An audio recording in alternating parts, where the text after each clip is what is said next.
Bonjour et bienvenue dans ce nouveau podcast, dans la tête de Claude Eugénie.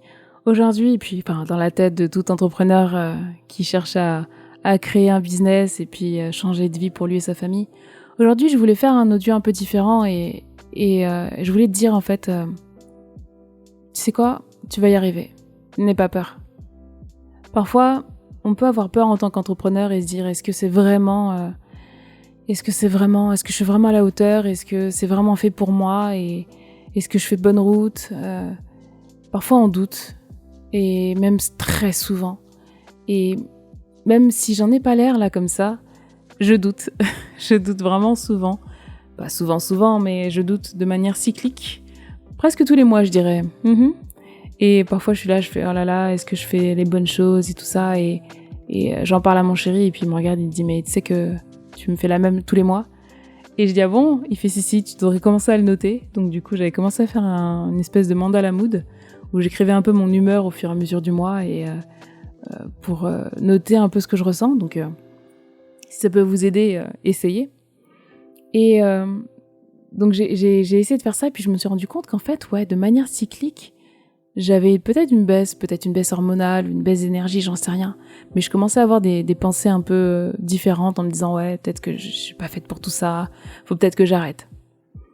Et en fait, j'ai remarqué une chose, c'est que parfois, quand on se dit ça, c'est parce que on commence à vibrer bas, mais dans les jours qui suivent après, on commence à revoir, à voir les bonnes choses, les choses de manière positive. Le problème, je dis le problème, mais c'est pas forcément un problème. C'est ce que j'ai observé surtout, c'est que on a peut-être, certains d'entre vous peut-être, d'autres non. Quand on était petit, nos parents, ont souvent été admiratifs de ce qu'on fait.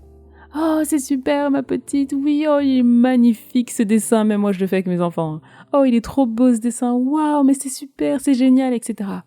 Donc, on a, en tout cas pour certains, je sais pas si c'est ton cas, mais on a été nourris à la récompense, à rendre heureux les personnes qui nous entouraient juste par rapport à ce qu'on fait en fait. Ce qu'il faut savoir, c'est qu'il y a trois éléments. Il y a qui je suis, qu'est-ce que j'ai et ce que je fais. Et parfois, en tant qu'entrepreneur, on a tendance à se focaliser sur le fait d'avoir. Ah, je veux plus d'argent, je veux plus de ceci, je veux plus de cela, etc. Mais on oublie en fait de regarder ce qu'on fait. Qu'est-ce qu'on fait pour avoir ce qu'on veut? Ok, tu veux plus d'argent, pas de souci. Ok, tu veux plus de gloire, ok, tu veux plus de followers. Mais qu'est-ce que tu fais pour avoir plus de followers? Est-ce que tu mets en place les bonnes actions? Ok. Mais si tu te concentres sur ce que tu fais, il risque d'y avoir un décalage parce que quand on fait quelque chose, on attend parfois quelque chose en retour. Ah, j'ai fait ça. On s'attend à ce qu'on puisse avoir une récompense. Et si on n'a pas cette récompense, parfois on perd un peu de notre motivation. Et c'est là où on arrive et qu'on se dit mince, mais je sais pas si je suis à la hauteur de faire tout ça. Je me rendais pas compte que c'est beaucoup de travail. Moi, à un moment donné, vous avez dû voir mon parcours YouTube et mon parcours de podcast. Si vous ne connaissez pas mon parcours, regardez simplement les dates. Et vous allez voir à quel point ça a bougé. J'ai tellement fait de choses. J'ai fait des pauses, j'ai cherché à comprendre en fait où est-ce que je vais, ce que je fais et tout. Et mon problème en fait, je parle de mon problème à moi. Je dis pas que c'est un problème, je dis pas que c'est votre problème. Je dis vraiment que c'était mon problème à moi. J'étais focalisée sur ce qu'il fallait faire. J'étais en train de me dire, il faut que je fasse une vidéo, faut que je produise du contenu, faut que je fasse un post sur Instagram, faut que je fasse un réel, etc. Donc je suis là à me dire, fais ci, fais ça, fais ci, fais ça. Simplement, sur la durée, j'avais du mal à le tenir. C'est très compliqué. Surtout quand on a une vie familiale. Moi, j'ai 3 enfants, donc il faut s'en occuper. Donc ils sont des âges vraiment différents. Il faut s'en occuper et c'est pas facile. Et du coup, on ralentit, on doute, on a peur. Un jour, j'ai réalisé une chose. C'est qu'en fait, il fallait pas que je regarde ce que je fais, mais il fallait que je regarde ce que je suis. Quand j'ai compris ça, juste ce terme-là, en fait. On veut avoir. Pour avoir, il faut faire. Pour faire, il faut être. Et donc, quand on travaille sur qui on est, on finit par faire ce qu'on doit faire et on finit par avoir ce qu'on veut avoir. Ça a l'air un peu bizarre dit comme ça, mais c'est la réalité. Du coup, je me suis dit, ok, qui est-ce que je veux être en fait ? Ok, je veux être une youtubeuse. Dans ce cas-là, il faut que je fasse des vidéos. Et après, j'aurai une chaîne YouTube remplie de vidéos.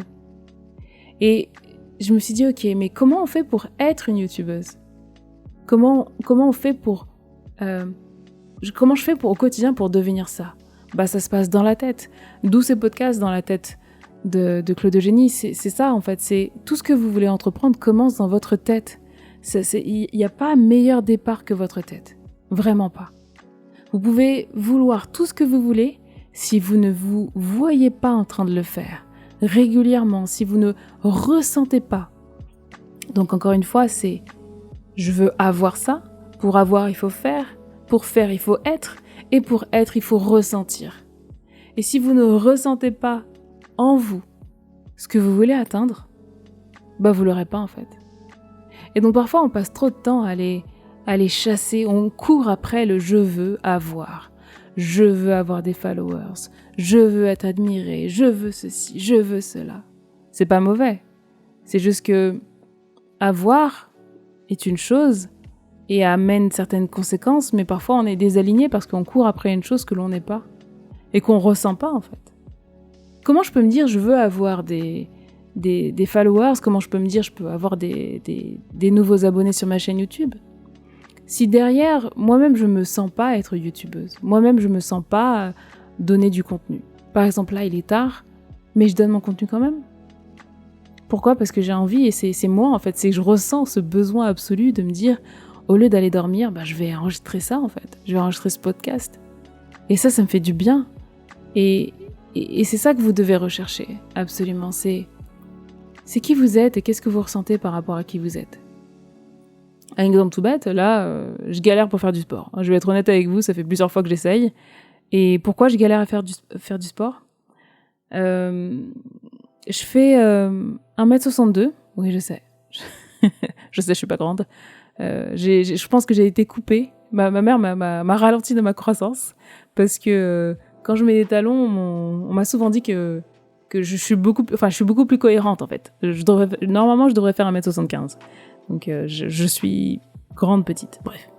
Donc, je fais 1m62 pour 60 kilos. Et mis à part quand j'avais 18 ans, à 18 ans, je faisais 52 kilos. Mais vous savez, à 18 ans, on est encore une petite fille. Mais après, je suis montée à 60. Pendant mes grossesses, je suis montée à 64 kilos maxi pendant mes grossesses. Et là, je suis de nouveau à 60. C'est-à-dire que j'ai pas de problème de poids. Je dis pas ça pour me vanter ou quoi que ce soit. Je dis juste que, du coup, pour moi, perdre du poids n'est pas du tout une motivation. Donc c'est très compliqué pour moi de me dire il faut absolument que je fasse du sport. Et je me suis renseignée sur plein de trucs. J'ai lu des livres sur le sport, il faut faire ci, machin, etc. Mais en fait, j'ai compris une chose. Pourquoi j'arrive pas à faire ça ? Parce qu'en fait, je ne sens pas en fait en moi le besoin et je ne souhaite pas en fait devenir une sportive. Et c'est là que je me suis dit, mais oui, vu que je veux pas être une sportive, je pourrais jamais faire du sport. Et c'est là que je me suis dit, ok, mais qu'est-ce que tu veux être en fait ? Qu'est-ce que tu veux ressentir au final ? Parce que être, c'est un grand mot, c'est coller une profession ou coller un type de métier ou de je sais pas quoi sur soi, c'est très compliqué, c'est très dur, ça engendre énormément de responsabilités.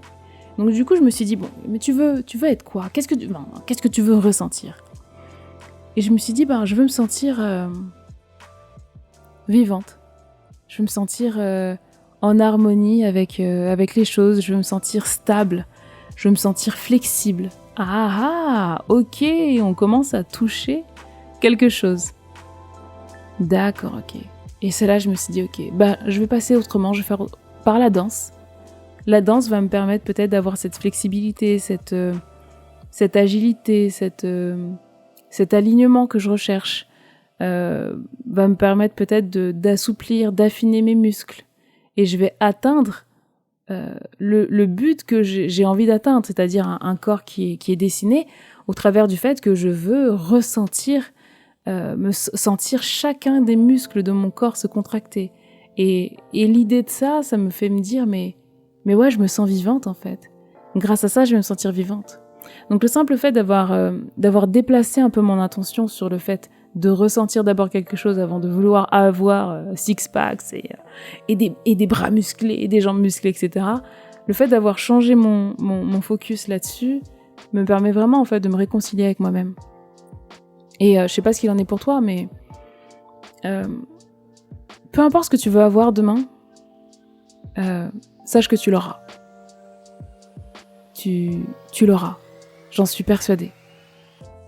Tu l'auras parce que tu le mérites. Mais avant de souhaiter, vouloir quelque chose, demande-toi ce que tu veux ressentir, demande-toi qu'est-ce que tu veux être. Commence d'abord par ça, parce que c'est cet angle-là qui te permet d'avoir tout ce que tu désires. Tu ne peux pas devenir quelque chose et ne pas avoir la conséquence de ce que tu es devenu. Si tu es quelqu'un de méchant, tu vas avoir la conséquence de tout ce qui arrive à quelqu'un de méchant. Si tu es quelqu'un de gentil, tu vas avoir la conséquence qui arrive à toute personne qui est gentille. Et si tu es ambitieux, tu vas avoir les manifestations de ton ambition se créer devant toi. Ça va devenir magique parce qu'en fait, au final, tu vas plus réfléchir. Parce que tu vas devenir cette ambition. Tu sais, ton ordinaire est l'extraordinaire de quelqu'un d'autre. Quand j'ai compris ça, j'ai arrêté de m'en vouloir, j'ai arrêté de me dire mais je suis pas assez, je suis pas à la hauteur, je suis pas ceci, je suis pas cela. J'ai arrêté de penser comme ça. Pourquoi ? Parce que vous savez, parfois on cherche à atteindre un but, on change et il y a une humoriste en fait une humoriste, c'est quoi ? C'est Blanche Cardin, un truc comme ça, qui disait ouais, on se voit pas devenir con. Et moi je me suis dit mais elle a raison. C'est même la même chose à l'inverse, on se voit pas devenir intelligent. Tu te réveilles pas un matin et tu te regardes dans le miroir et tu dis oh mon Dieu mais je suis devenu con ou je suis devenu intelligent. Est-ce que t'as remarqué ça déjà ? Quand j'ai compris ça, je me suis dit mais ouais, grave. Je me vois pas grandir en fait. Je me vois grandir physiquement ou je vois mes enfants grandir, mais je me vois pas devenir plus intelligente ou plus bête qu'avant. Et puis il y a personne qui est là pour me dire mais c'est bizarre, on dirait que tu es devenue plus intelligente ou plus bête qu'avant. Non. Il y a que moi qui apprend des livres, qui regarde des vidéos, qui améliore un peu ma manière de penser. Et à moins de tout retranscrire dans un journal, il y a que moi qui me voit éventuellement un tout petit peu changer. Et encore, à un moment donné, le cerveau, il a tendance à oublier. Et donc vous voilà 1 an, 2 ans après, et c'est au bout de 2-3 ans que vous réalisez. C'est là où vous voyez, quand vous voyez une vieille photo de vous. Tu sais, quand tu vois une vieille photo de toi, et que tu regardes et tu fais « Waouh, je ressemblais à ça il y a 6 mois ?» Et là, tu vois le changement. C'est pareil quand tu te regardes une vieille photo de toi mentale, de toi il y a 6 mois, il y a 1 an, tu te dis « Waouh, je faisais ça, j'étais dans tel poste, j'avais telle promotion, etc. et tout. Aujourd'hui, j'ai changé de poste, aujourd'hui, je suis à mon compte, aujourd'hui, j'ai réalisé ça, voilà les réalisations que j'ai mis en place, etc. » Et quelques temps après, voilà, tu t'es vu, tu te vois vieillir, mais que longtemps après. Et c'est là où tu réalises ce qui est incroyable. Sauf que d'une journée à l'autre, d'une semaine sur l'autre, vu que tu te vois pas vieillir, tu te rends pas compte en fait que tu es devenu extraordinaire. Et résultat, qu'est-ce que tu fais ? Tu regardes simplement dans la direction des autres. Tu regardes les autres gourous, les autres entrepreneurs. Tu regardes peut-être leur parcours et tu dis « Waouh, ils sont incroyables, ils ont fait ci, ils ont fait ça. » Oui, mais toi aussi t'es incroyable. Toi aussi t'es incroyable et toi aussi t'arrives à faire des choses merveilleuses. C'est juste que tu ne t'en rends plus compte. Tu t'es pas rendu compte que sur le côté, t'avais un cheveu gris qui poussait. Tu t'es pas rendu compte que t'avais une ride en plus sous l'œil. Tu t'en es pas rendu compte. Par contre, si tu vois un vieil ami, il va dire « Waouh, mais t'as beaucoup changé. » Sache que mentalement, c'est pareil. Tu as beaucoup changé et je pense que tu es devenue une bonne personne. En tout cas, si tu écoutes ce podcast, j'en suis sûre. Et sache que cherche à ressentir avant d'avoir. Et il te sera donné.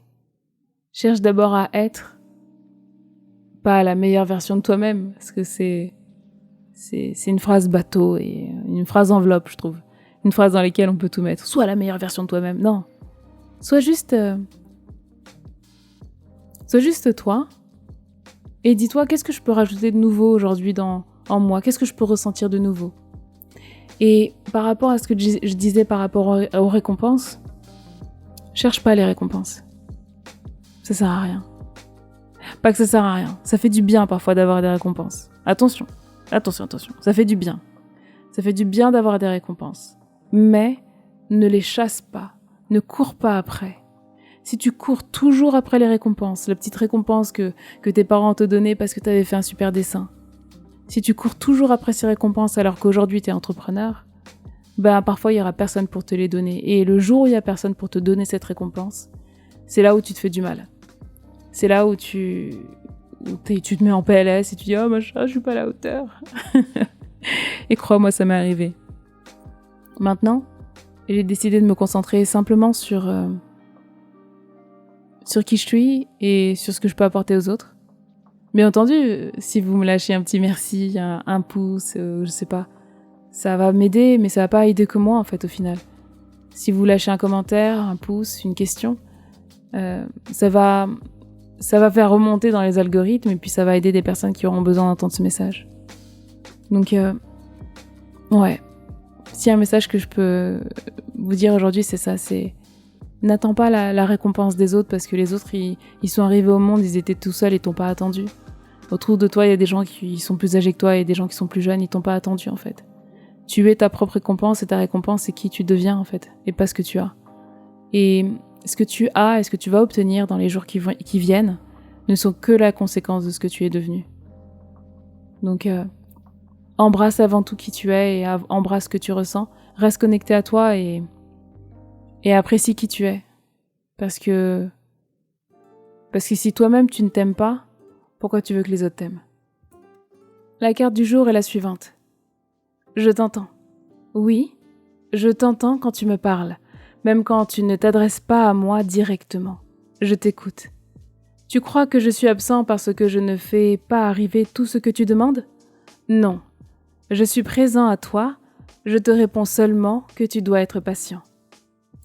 Avec cette carte, plus de doute, votre ange gardien vous entend bel et bien, et ce, même si vous ne vous adressez pas à lui directement. Apprenez ou réapprenez à vous confier à lui. Cet être de lumière, rempli de sagesse et de connaissance, ne juge aucune de vos pensées et de vos actions. Au contraire, il essaie au mieux de ses connaissances de vous guider à travers les dédales de la vie. Quelle joie pour lui de vous voir comprendre que vous n'êtes pas seul et qu'il est là pour vous soutenir dans le choix de votre mission de vie terrestre. Il veut aussi vous faire savoir que vos demandes ne sont pas toutes réalisables. Elles dépendent de votre mission de vie, de ce que vous devez accomplir et de ce que vous devez être. À bientôt dans le prochain podcast.